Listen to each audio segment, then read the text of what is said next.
یوسف علیہ السلام کو نبوت اور حکومت کا ملنا، اللہ تعالیٰ نے حضرت یوسف علیہ السلام کو ایمان، توحید اور وحی کی برکتوں سے نوازا تھا۔ آپ شروع میں دیہات کی سادہ اور بے تکلف زندگی گزارتے تھے، مگر اللہ کی قدرت کا کرشمہ دیکھیں کہ دیہات کے رہنے والے اپنی خواہش اور مرضی کے بغیر مصر جیسے انتہائی تہذیب اور تمدن والے ملک میں پہنچ گئے، اور انتہائی آزمائشوں اور مختلف مرحلوں سے گزرنے کے بعد وہاں کے بادشاہ کے بعد پہنچے۔ پھر اللہ نے ایسے اسباب برابر کیے کہ جیل سے نکل کر اللہ تعالیٰ نے ملک کا بادشاہ بنا دیا۔ خاکساری کے دور میں حکومت کو کامیابی کے ساتھ چلانے اور تباہی سے نکالنے کی تدبیر، ملک کی گرتی ہوئی معیشت کی حفاظت کرنا، اور اس قسم کے ایسے کام کیے کہ سارے مصر میں آپ کی دانائی کا چرچا ہو گیا۔ اسی طرح نبوت کے ساتھ مصر پر 80 سال تک کامیاب حکومت کی، اور 120 سال کی عمر میں آپ کا انتقال ہوا۔ ایک بات کے بارے میں، اولاد کی وراثت میں ماں باپ کا حصہ۔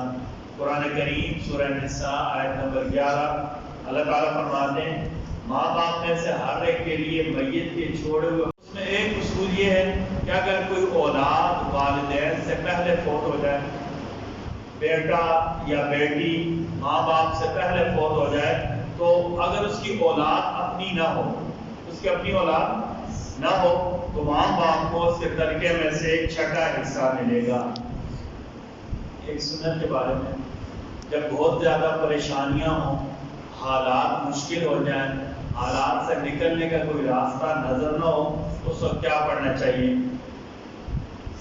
حسبی اللہ لا الہ الا ہو علیہ توکلت وہو رب العرش العظیم۔ سورہ توبہ کی آخری آیت ہے، آیت نمبر 129۔ حسبی اللہ لا الہ الا ہو علیہ توکلت وہو رب العرش العظیم۔ حدیث شریف میں آتا ہے کہ جو بندہ 7 دفعہ صبح 7 دفعہ شام کو اس آیت کو پڑھ لے گا، حسبی اللہ لا الہ الا ہو علیہ توکلت وہو رب العرش العظیم، اللہ اس کے وہ کام کریں گے جو اس کے وہم و گمان میں بھی نہیں ہو۔ ایک صحابی کو بڑی حیرانی ہوئی کہ منافق بھی پڑھ لے، تو آپ صلی اللہ علیہ وسلم نے فرمایا ہاں اگر کوئی جھوٹ منہ سے بھی پڑھ لے تب بھی اللہ اس کا کام کر دے۔ جھوٹ منہ سے کرنے والا کہ اللہ کام کرنے کے شاید کی برکت سے جو سچے دل سے پڑھے گا، اللہ اس کے لیے کاموں میں کتنی آسانی پیدا کرے گی۔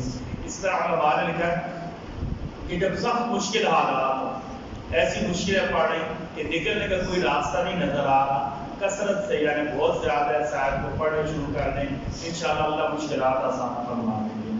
اللہ تعالیٰ ہم سب کو کہنے سننے سے زیادہ عمل کرنے کی توفیق عطا فرمائے۔ بسم اللہ الرحمن الرحیم، بسم اللہ والصلاۃ والسلام علی رسول اللہ۔ اللہ جی ہم نے جو کہا اسے ہماری زندگیوں میں نافذ عمل فرما دیں، ہم سب کی ہر لحاظ سے اپنے شر سے حفاظت فرما دیں، ہمیں بھی نمازی بنا دیں، ہماری اولادوں کو بھی نمازی بنا دیں، اپنی کریم ذات کے علاوہ کبھی کسی حال میں جسمانی طور پر مالی طور پر کسی کا محتاج نہ بنائیں۔ ربنا تقبل منا انك انت السميع العليم وتب علينا انك انت التواب الرحيم برحمتك يا ارحم الراحمين۔